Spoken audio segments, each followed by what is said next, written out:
Hello and welcome. My name is Carsten Lützen. I'm a facilitator, agile coach, whatever we call it. Today I will share a technique or exercise that I've used quite a lot throughout the years, and I apparently forgot to make a video about it. And I guess many of you know it already.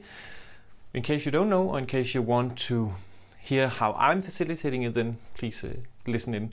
So this video is about gallery walk. It's a quite common concept, but I think there are some differentiators between a good gallery walk and a great gallery walk.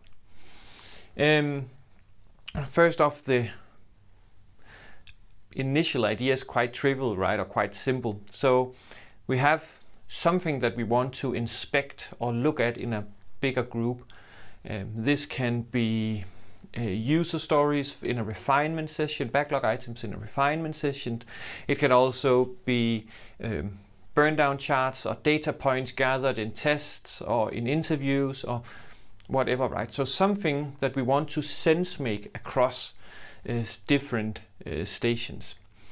So we start out by placing these around the room. I like to have it on the walls, but it also works quite well on the floor, depending on what it is that we are inspecting. Just so you remember that the floor is also a valid solution here.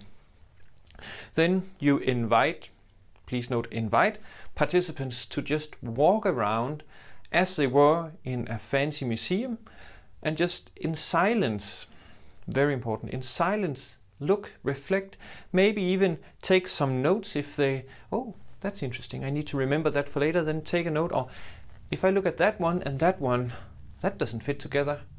Why is that? And then note that there is a dichotomy between those two, and just give people plenty of time to do this so they're not stressed. This is where the magic happens if done right. Just give people enough time.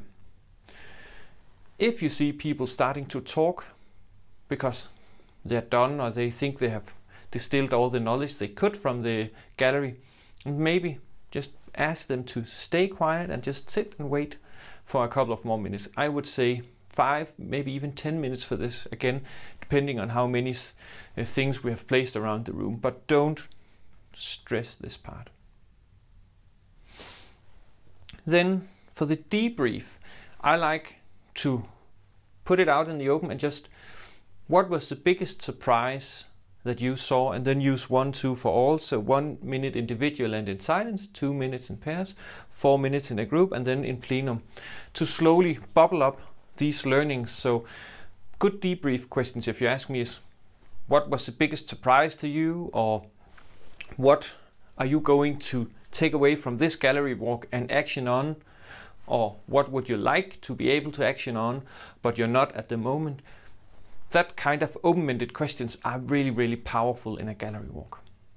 I'm hoping that some of you have some nice little tricks or twists to gallery walks that you are willing to share either in a comment or in a message. That would be super awesome. And as always, to these videos, to me, comments, questions, ideas and feedback are more than welcome.